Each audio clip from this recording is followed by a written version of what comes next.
বন্ধুরা আশা করি সকলে ভালো আছেন। আজকের এই ভিডিওতে আমি দেখাবো কিভাবে আপনারা মোবাইল ফোন ইউজ করে আয়মান সাদিকের মতো থাম্বনেইল তৈরি করতে পারেন আপনার নিজের মোবাইলে শুধুমাত্র একটি অ্যাপের ব্যবহার করে।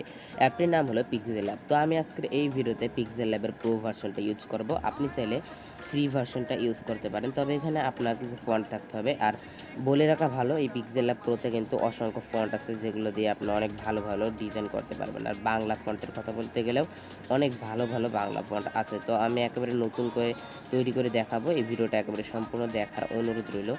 তো চলেন গাইজ, শুরু করা যাক আমাদের আজকের এই ভিডিও। তবে ভিডিওটি শুরু করার আগে একটা কথা বলে রাখা ভালো, আপনি যদি আমাদের চ্যানেলে নতুন হয়ে থাকেন অবশ্যই আমাদের চ্যানেলটা সাবস্ক্রাইব করে পাশে থাকা বেল আইকনটি অন করে রাখবেন। তো চলুন শুরু করা যাক।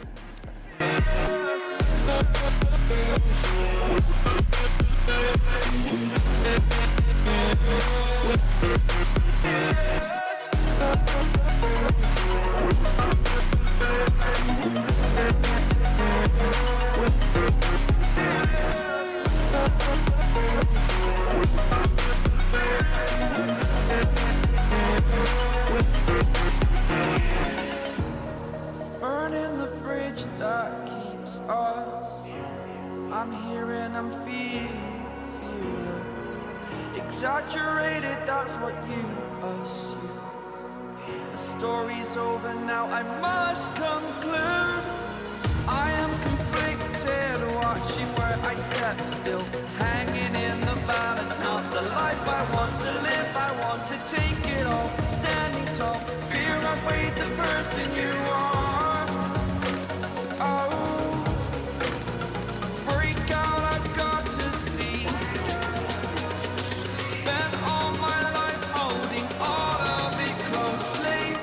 I played it in a sense of feeling. অবশেষে তৈরি হয়ে গেল আমাদের থাম্বনেইলটি। সো থাম্বনেইলটি যদি ভালো লেগে থাকে অবশ্যই আমাদের চ্যানেলটিকে সাবস্ক্রাইব করে পাশে থাকা বেল আইকনটি অন করে রাখবেন। আর একটা কথা না বললেই নয়, আপনি যদি এই পিএনজি ইফেক্টগুলো ডাউনলোড করতে চান তাহলে অবশ্যই ডেসক্রিপশনে থাকা লিঙ্কে ক্লিক করবেন, সেখান থেকে ডাউনলোড করবেন। আর টেক্সট ইফেক্ট বা এটার পিএলপিও আমি চেষ্টা করব ডেসক্রিপশনে দিয়ে দেওয়ার, যদি আপনাদের প্রয়োজন হয়। আর pixellab এই অ্যাপ্লিকেশনটি প্রো ভার্সনটি যদি আপনি ডাউনলোড করতে না পারেন বা আপনার কাছে না থেকে থাকে তাহলে অবশ্যই আপনি কমেন্ট বক্সে লিখবেন, আমি অবশ্যই এটার প্রো ভার্সনটার লিঙ্ক দিয়ে দেওয়ার চেষ্টা করব এর পরবর্তী ভিডিওতে খুব তাড়াতাড়ি। তো আজকের মতো এখানে এই ভিডিওটি ভালো লাগলে লাইক কমেন্ট শেয়ার করতে পারেন, চ্যানেলে নতুন হলে সাবস্ক্রাইব করতে পারেন। আসসালামু আলাইকুম রহমতুল্লাহি ওয়া বারাকাতুহু।